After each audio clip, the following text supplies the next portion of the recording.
Buenas tardes, queridos amigos, bienvenidos a su canal Última Ratio. Mi nombre es Cristian y les voy a presentar el tema teoría del delito. Queridos amantes del derecho penal, vamos a hablar hoy sobre 3 teorías del delito y vamos a dejar la teoría de nuestros amigos Gunther Jacobs y Roxin para una próxima oportunidad. Vamos a hablar hoy sobre la teoría causalista, la neokantiana y la teoría finalista. Voy a hacerlo rápido y preciso, citando las principales diferencias de cada teoría. ¿Listo? Que eso es lo que al final importa, porque eso es lo que el que se va a especializar en derecho penal tiene que conocer básica y mínimamente. Después de Cesare Lombroso, de Ferri, de Garófalo, que hablaban sobre la filosofía criminalística, el tema de si alguien nacía con rasgos delincuenciales, este estaba predestinado a ser un delincuente. De pasar a tener una teoría del delito basado en este tipo de situaciones, pasamos a una teoría del delito un tanto más metodológica, más esquematizada. Y es por eso que hoy tenemos ya, gracias a estos amigos de la escuela clásica, tenemos el concepto de el delito desde el punto de vista dogmático como aquella acción típica, antijurídica y culpable, que eso es lo que manejamos nosotros los especialistas en derecho penal. Conociendo estos conceptos, vamos a ver cómo estas 3 escuelas de las que voy a hablar hacen diferencias respecto de cada concepto. ¿Ok? Empezaremos con la primera, la escuela clásica. Dirigida, promulgada, propuesta por Binding, von List y Belling. Los 3 aportaron para poder tener esta teoría causalista. También conocida como la teoría del positivismo filosófico, o conocida también como la escuela clásica del delito. Entonces este grupo de dogmáticos alemanes hablaban justamente de elementos internos y elementos externos. Si no lo entienden de esa manera, elementos subjetivos y elementos objetivos. Los elementos subjetivos o internos, aquellos que tienen que ver con el ser, con el yo del que comete el ilícito penal. Y los elementos objetivos o externos, aquellos que no tienen que ver con el yo, con el ser, con lo que está aquí adentro del que comete el ilícito penal. Y vamos a ver que estos conceptos, tipicidad, antijuricidad y culpabilidad, o pueden estar en este lado, en los internos, o en el de los externos. Empecemos con la acción. ¿Dónde se ubica la acción? La acción se va a ubicar justamente en los elementos objetivos, externos al sujeto. Aquí no vamos a contar si tuvo intención o no tuvo intención, si ha habido un movimiento voluntario con voluntad, con conocimiento, que eso lo van a responder después otras escuelas. Entonces aquí lo que va a interesar simplemente es, como dicen, la acción va a ser un movimiento corporal mínimamente voluntario que cause un cambio en el exterior. Si nosotros podemos observar a alguien que está tirado en el piso, con herido de bala de muerte ya muerto, y vemos a alguien que está en el otro lado con una pistola, y vemos que hay una relación de causalidad entre el que está tirado y el que tiene la pistola, que se llama el nexo causal, entonces ya estamos dentro de una acción desde el punto de vista de la escuela causalista. Vemos que es sencillo, se ve sencillo, simplemente vemos al muerto y a alguien que tiene una pistola, hacemos esa relación de causalidad que ellos llamaban la condition sine qua non, la equivalencia de las condiciones, y ya se estaría configurando la acción de delito, la acción de cometer el delito, así de sencillo, no se hacía mayor valoración. Era una valoración netamente naturalística, netamente mecanicista, no había valoración de la norma ni nada por el estilo. Cuando hablamos de tipicidad, vamos a hablar también de un elemento objetivo. Sabemos hoy que la tipicidad ya tiene elementos subjetivos, pero en aquellos tiempos la tipicidad obedecía solo elementos objetivos. O sea, lo único que interesaba es que esté codificado el tipo penal matar o el que comete homicidio en este caso. Entonces, si hay un homicidio, lo único que correspondía aquí hacer es lo que hoy llamamos la adecuación típica. Si la acción se subsume en el tipo penal desde un punto de vista netamente objetivo, no desde el punto de vista de la intención del sujeto. Si cumplíamos con este requisito, estábamos hablando de que la acción ya no era simplemente acción, sino que era una acción típica. Entonces la tipicidad y la acción eran elementos objetivos en la teoría causalista. Y luego pasamos a la antijuricidad. En la antijuricidad simplemente también la vamos a ubicar dentro, o ellos lo ubicaban dentro de los elementos objetivos del delito. O sea, tampoco se podía hacer una valoración subjetiva. Entonces la tipicidad simplemente servía para evaluar las causas de justificación.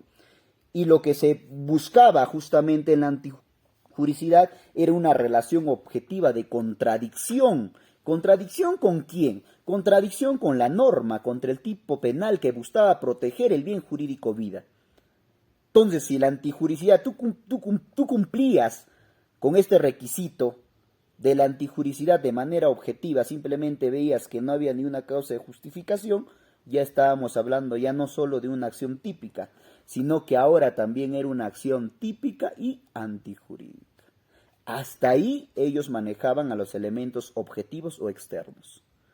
Y luego recién se hacían la valoración normativa en el filtro de la culpabilidad. Entonces debe entenderse que la culpabilidad en la escuela clásica era una culpabilidad subjetiva. Y aquí ubicamos a dos grandes conceptos que hoy están dentro de la tipicidad, pero que antes se valoraban dentro de la culpabilidad, que son el dolo y la culpa. Entonces, la culpabilidad se iba a entender en esta escuela clásica como la capacidad de culpabilidad o la imputabilidad, ¿listo?, que tenía el sujeto, más el conocimiento de la antijuricidad. Conocer de que lo que estaba cometiendo era un ilícito penal. Cumplíamos con estos dos filtros, se hacía la valoración de si era de manera dolosa o era de manera culposa. ¿Había intención o no había intención? Entonces, aquí también al dolo vamos a escuchar este concepto que se llama el dolus malus.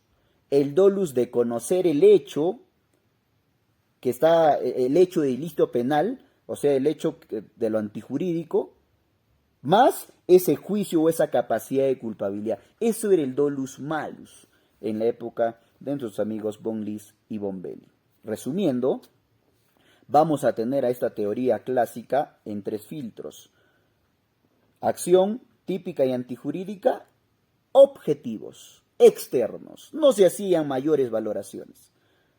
El filtro de la culpabilidad, un filtro de subjetivo, interno, donde sí se valoraba ya la intención que tenía el sujeto de conocer aquello que estaba prohibido de la norma y cometerlo.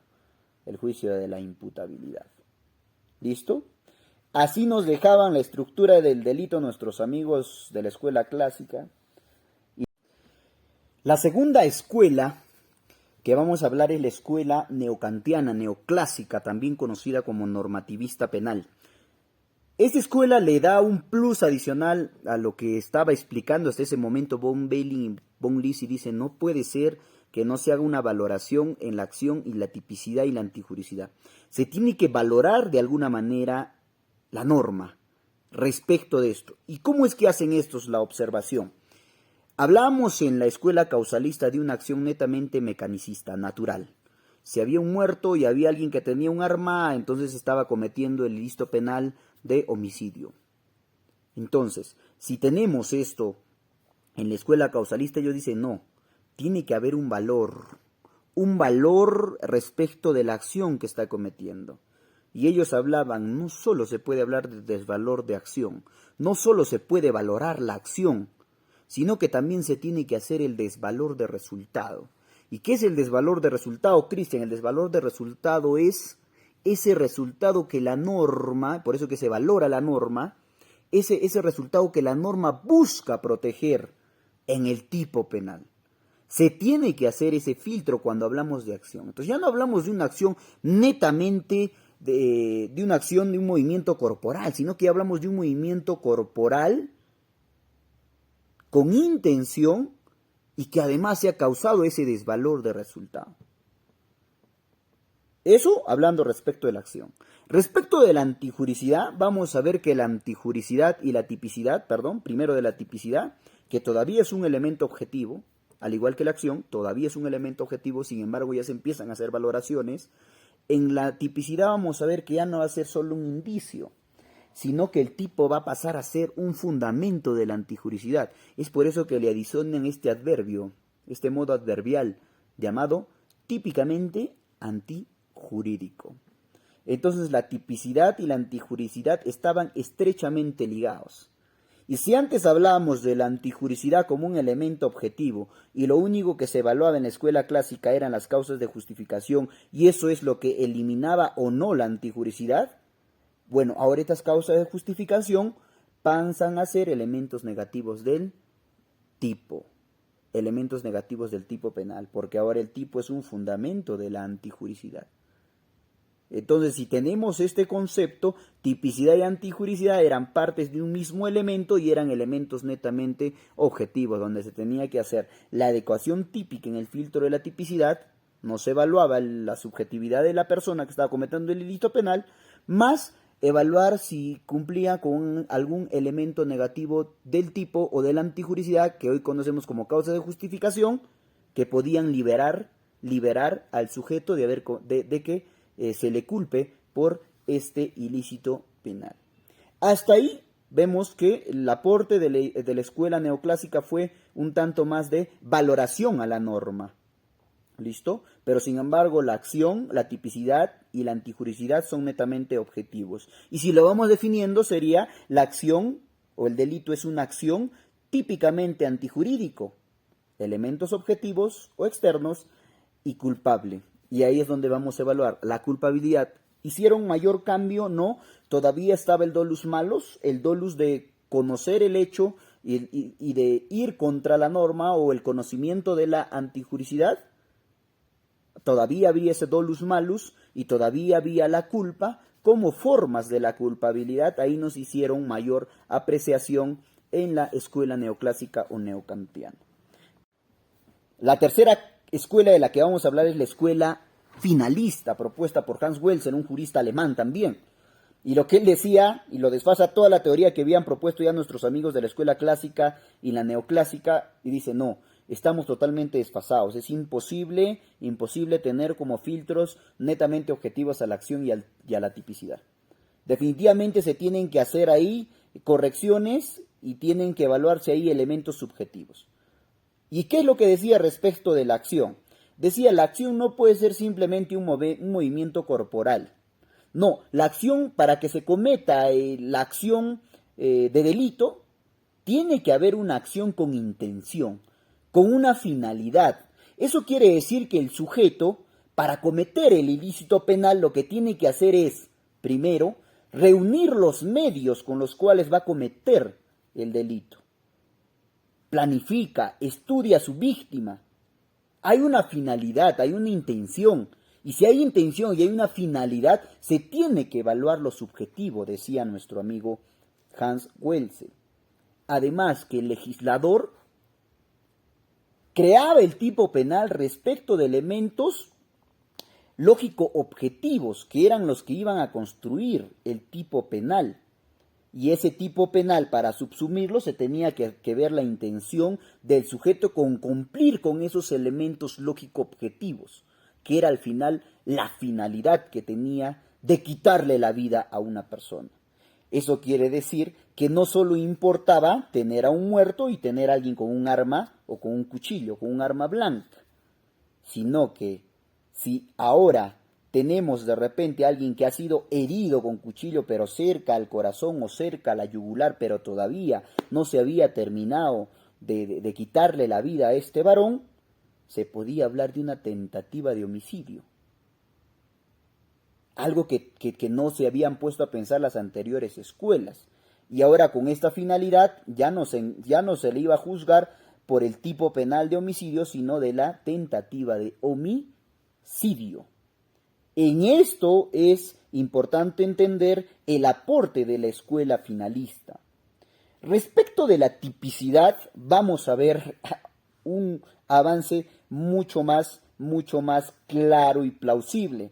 Por ejemplo, hablamos de una tipicidad objetiva que lo único que importaba era si se podía hacer la adecuación típica, ¿no es cierto? Si había la adecuación típica y se cumplía con el tipo penal, bueno, ya estábamos hablando de una tipicidad en las anteriores escuelas. Aquí no, dice no.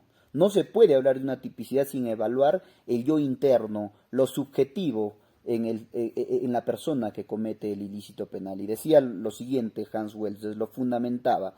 Ahora el tipo penal y la tipicidad se va a tener que hablar de una tipicidad mixta, una tipicidad objetiva por un lado y subjetiva por el otro lado. Objetiva cuando hablamos del desvalor de acción y subjetiva cuando hablamos del desvalor de resultado, que recuerdan que hablamos al principio, ¿verdad? Este desvalor de resultado, aquel resultado que buscaba proteger la norma, lo íbamos a evaluar dentro del tipo subjetivo. Y dentro del tipo objetivo íbamos a hablar del desvalor de acción. Simplemente tendríamos que ir a hacer el análisis de la acción, del hecho que había sucedido. Para eso servía el tipo objetivo, que era parte de la escuela clásica. Y el tipo subjetivo, no, para ver si había intención para causar ese resultado, el desvalor de resultado. Si había dolo, había intención. Si había culpa, no había intención. Entonces se hacía este nexo entre lo objetivo y lo subjetivo respecto de la condition sine qua non, ¿no? Que eso se hacía en el filtro objetivo. La condition sine qua non o la equivalencia de las condiciones. Si había un nexo causal entre la acción de matar y el resultado, que era tener a alguien muerto tirado en la acera, o en donde fuere, entonces, y habían los elementos suficientes para encontrar el nexo causal de que el señor que está con el puñal en la mano había cometido el ilícito penal, entonces se hacía justamente o se pasaba el filtro de la tipicidad objetiva, basándonos en la teoría de la condición sine qua non o la equivalencia de las condiciones. Entonces la tipicidad ya la separa, el finalismo dice no pueden ser tipicidad y antijuricidad en un mismo filtro, definitivamente la tipicidad solo es un indicio de la antijuricidad, mas no es parte de la antijuricidad, lo separa nuevamente Hans Weltel y dice que la antijuricidad ahora sí se va a evaluar ahí las causas de justificación o los elementos negativos de la antijuricidad para poder pasar a ese filtro. Y ya no hablamos de una antijuricidad netamente formal, sino que hablamos de una antijuricidad en sentido material también, y ese también fue un plus que le agregó el finalismo a la antijuricidad, que ahora sí pasa a formar parte de lo subjetivo. Respecto de la culpabilidad se queda en un campo objetivo solo para evaluar de repente ahí eximentes, pero más nada. El dolo y la culpa ya no formaban parte de la culpabilidad. Se le quita ese rasgo psicológico que había adoptado la escuela clásica y neoclásica. Ya no se hablaba ya de una culpabilidad psicológica, que era un concepto que ellos manejaban, sino que se hablaba de una culpabilidad netamente normativa. Entonces, en esta culpabilidad, lo que se iba a ver como presupuestos de la culpabilidad era el conocimiento de la antijuricidad, la imputabilidad y el juicio de reprochabilidad. Reprocharle al sujeto por qué no actuó de otra manera, pudiendo haber actuado de esa manera, pero actuó como se produjo el ilícito penal.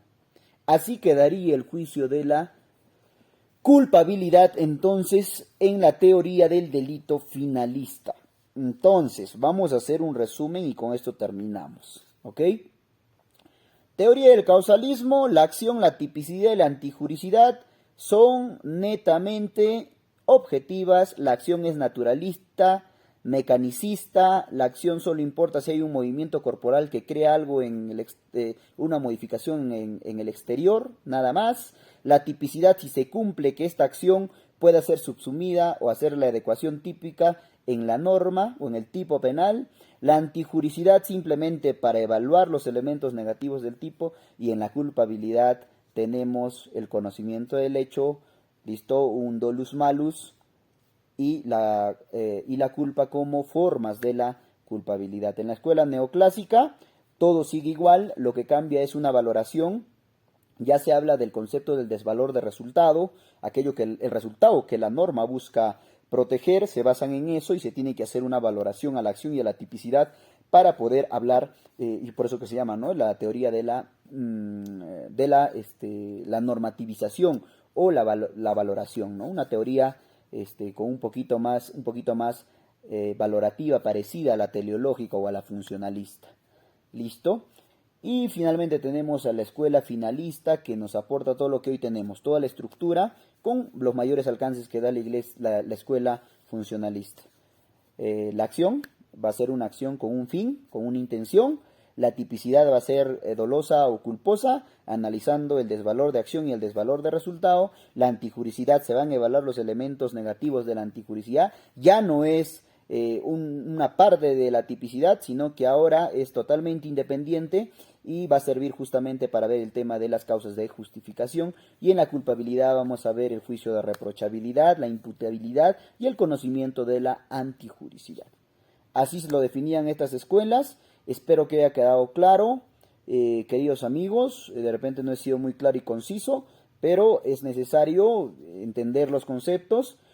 Sugiérame temas para ir subiendo progresivamente. Me comprometo a subir para la próxima clase teoría del funcionalismo, y luego hay que empezar a hablar ya de la acción, ver los elementos negativos de la acción, ya ver la acción en todo su esplendor. Hoy hemos hecho un resumen, la tipicidad en todo su esplendor, la antijuricidad en todo su esplendor, la causa de justificación y todo lo demás, la imputabilidad y las causas de inimputabilidad en la culpabilidad y en todo su esplendor también vamos a realizarlo. Eso relacionado con el código procesal, dónde nos puede servir, cómo se puede pedir un sobreseimiento por este caso, el archivo del caso. Bueno, es un tema que lo vamos a ir relacionando y de repente ya mezclándolo con el derecho procesal penal en próximas sesiones. Que tengan una excelente tarde. No se olviden de darle like al video, compartir en sus redes sociales y suscribirse al canal de Última Ratio, un canal abocado al derecho penal. Muchas gracias.